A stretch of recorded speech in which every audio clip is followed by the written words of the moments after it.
Have you ordered a pineapple for the room? Yeah. Yeah. They're stock. I think we actually might be getting a third. Do come in. Well, hello there. Welcome to a wonderfully clean room that is not mine.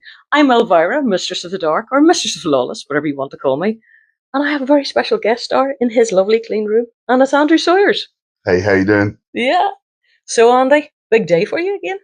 Yeah, it's been very successful, but ultimately, Lawless is my Christmas, and getting to see friends or people I regard as family and colleagues has made it really worthwhile. It's been very, very tiring, very busy. Yeah, it's been a great day. I mean, what a way to finish the day, dressed like Elvira for me personally. Well, exactly, and that's for a very special reason, because obviously it's all about raising some money. And, let's get it out. Yeah, let's get it out. Andy's getting it out in his room. This is fully painted Joe Alexander, Elvira collaboration. This is based on some fantastic costume photographs that Joe had taken a while back. Yep, Robert Malone Photography. Robert, we love you. Awesome photos, Robert. And sort of those we used to fashion this piece, which we're going to auction off in a few moments later, live at the bar. Yeah, probably around about 9 o'clock-ish, I would say. All 100% proceeds going to charity. Yeah. Do you know, Andy, I have to ask, how was my head? Yeah, absolutely fantastic. Yeah. No complaints? No complaints. Yeah, I've had no complaints. Yeah. I mean, it's the strangest thing actually watching somebody draw your boobs. I have to say now. I was getting videos through of my own boobs, and I wasn't in it. But Andy, certainly, so you made me look a lot better and a lot more stacked than I am really. No, it's generally, seriously, it's easy work when you're working from, because you really do look like Elvira. I'm a big Elvira fan. The opportunity probably never will or hasn't presented itself to sort of do Elvira. I did do a commission a few years ago, but working from Robert Malone's photographs made it far easy, and the fact that the costume's so accurate and you play the part so well, it was actually fun to do.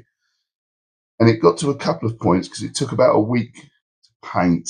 Once I've got the drawing done, about a week to paint, I kept going back in and just sort of polishing it and just really just trying to get that finish, just so we've got something really nice to auction off. I'm super nervous about it, but a lot of people have seen it today and really, really like it. So fingers crossed, we're onto a winner. Yeah. So, and it's Elvira, so yeah, you can sort them out if they don't. I'll buy it. I'll kick them in the head. I'll put it this way: I'll buy you a drink if you buy it, and if you don't like it, I'll kick you in the head. How's that? Yeah. And I have heels on. So it's not going to be pleasant at all for you. That could backfire. Some people could deliberately not bid. Oh, yeah. Tell you what, if you want, bid, and I will kick you in the head. Yeah. I'll stand on you in the heels. How's that? As an extra special. Yeah. What a Kickstarter that would be. Yes, yeah, exactly. Well, yeah, I don't know if Kickstarter allows that, but we can always find out. Andy, you've been working on loads of other stuff. Apart from me as the wonderful Elvira, there's been a shit ton of stuff on your drawing board. Yeah. We do the business first. Next up is the cover for the next issue of Shift. This is Steve White, Dan Abnett, Warhammer 40,000, obviously 2000 AD Marvel UK, and Gary Erskine of Marvel UK fame. People obviously love him for his Knights of the Pendragon stuff, but it was a natural choice. I was given free reign to do what I wanted for the cover. Literally gave a verbal talk through of what I was going to paint, and then it was in 4 days. There we are. That's already up online for pre-order.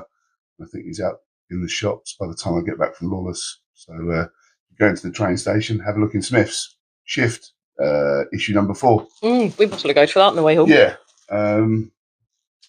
So the third and final volume of my new book is coming out. No, actually, this is nothing to do with the new book. The last book, there was a competition. If you ordered the book or pre-ordered the book, you could win a commission, and this is for Rob Ellis. So we finally got this done, and his choice was Nemesis, the Warlock. So I've chosen to give him 4 fingers, but apparently he only has 3. But, but this is the Andy version. Yeah, it's my version. Yeah, a little bit more humanoid, but yeah, he's a fascinating character to paint. So I'm a big fan of the Kev O'Neill stuff. So try to be as respectful as possible when doing that. And then last but not least, and this is going out to Czechoslovakia or the Czech Republic, Conan. Yeah, and that's the actual hardcover of the new book.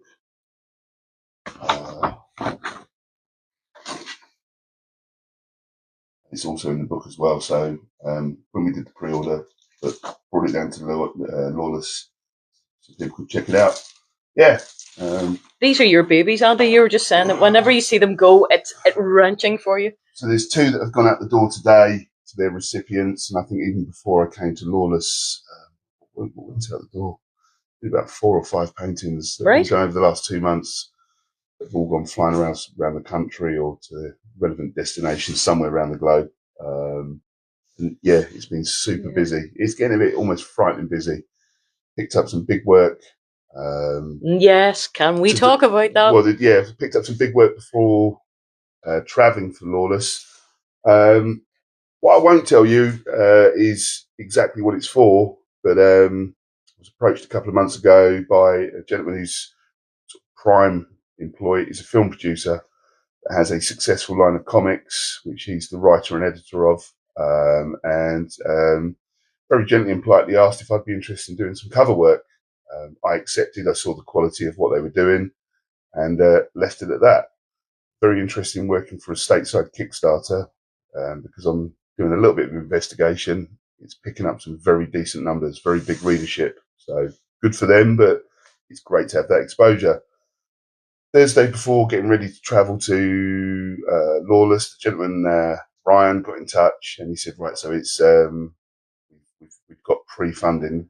We want you to do cover for issue 3. But he let slip I'm going to be working alongside 2 individuals. Funnily enough, there is a Danzig connection. If you all know the big hit Mother and Am I Demon and all of that stuff. But there will be 3 covers, one of which is being done by Simon Bisley. So Slain, Lobo. I've never heard of him. Sorry, I don't know who he is. No one knows who he is.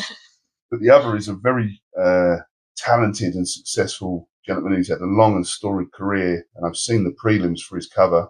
And it's incredible. Even at 75, he hasn't plateaued. He's still going up, and his work's always been fantastic. But I will be working along Michael W.M. Kaluta, who did a lot of the LP artwork for Danzig's fourth LP and his orchestral stuff, Black Area, which is what I know him from. But I'm obviously since very familiar with his work.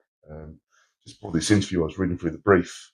Some do's and don'ts. So it will be an exciting cover, but I've been told to behave myself. So yeah. I know Michael's work actually from Lucifer. Yeah. The DC range or DC run of comics, and which then became the TV show.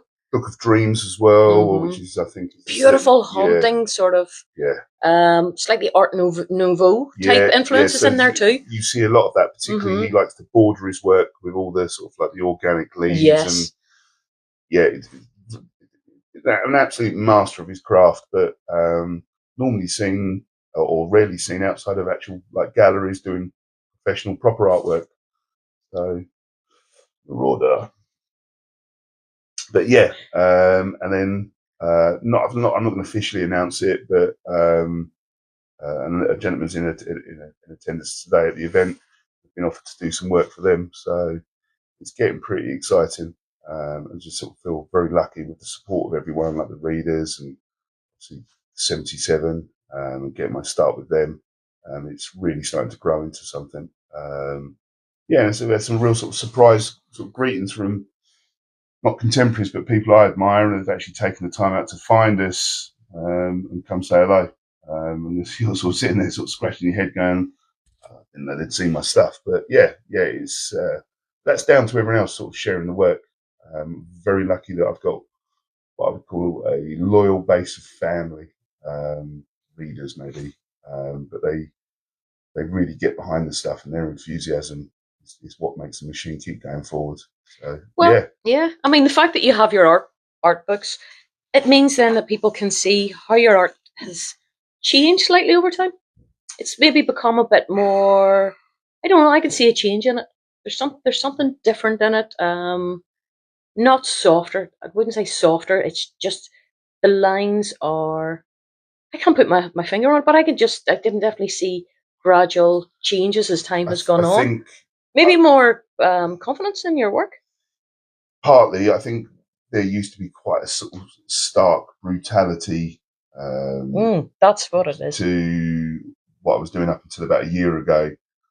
Always enjoyed paint back when I was in academia.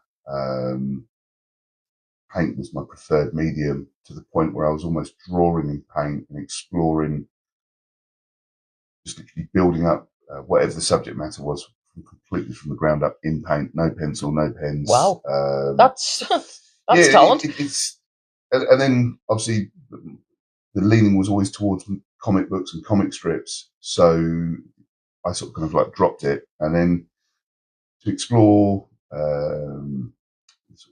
the colouring of comics, I started bringing paint back in, and I think it's late last year.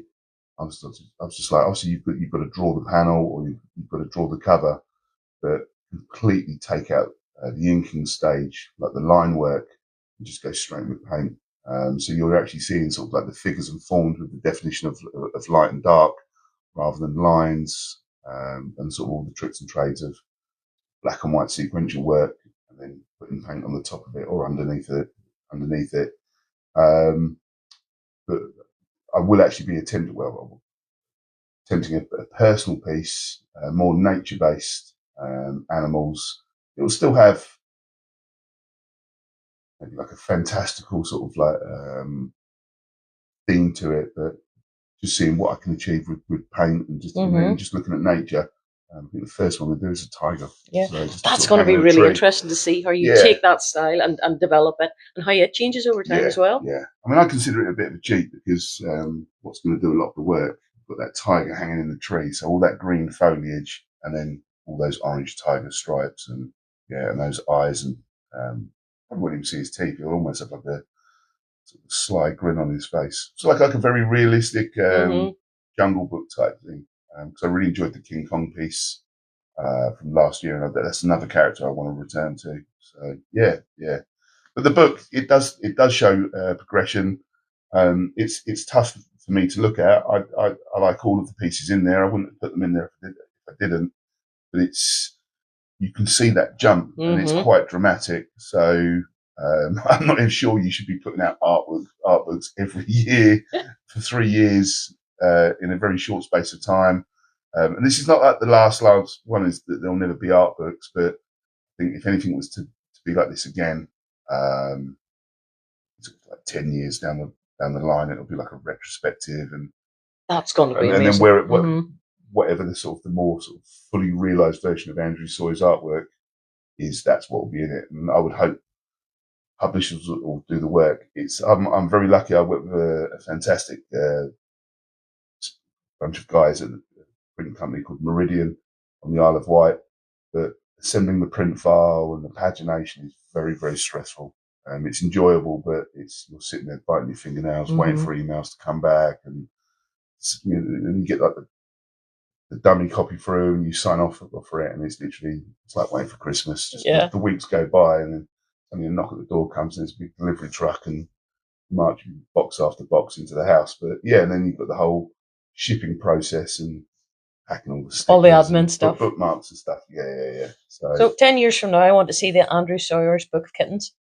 Yeah, well, yeah. Honestly, just will you develop it that much? I did have a cat. Funny enough, strange aside, I had a cat called Hobbs, named after Calvin and Hobbes, and he was a mean old thing, but I think he used to sort of wander really afar. I think there could be something like that. I know it was done by Dave McKean, but you know what? Maybe some sort of story, not necessarily observing other people's lives like sort of Cages did, but life through the eyes of a cat, even if it was just a 10, 12 page story, just sort of gets up in the morning, and where does he go and what does he do all day? It's strange what tickles me as to regards what I would potentially try and use comics to tell a story. So it's not all just sort of big guns and spaceships and stuff. Quite happy to sort of do quite alternative stuff, not for the sake of being different, but it's just fun to change gears. sort of slow down a bit. So yeah, Change or die. Exactly. Mm-hmm. Right, should we go auction this painting? Yes, let's go do that. Oh, great. Yeah, Sorry. Someone's asking When's the auction? Oh, sorry. Yes. What time is it? Hang on. Elvira doesn't wear a watch because she's out all night and doesn't care. We're coming down now. Yeah. So whatever the time is by their watch, we'll be down in 5 minutes. There we go, folks. There we go. So we need a space in the bar to do this, and we'll go down and sort out that admin bit. Yep. Yeah. Okay. I'll see you shortly. Bye. Unpleasant dreams.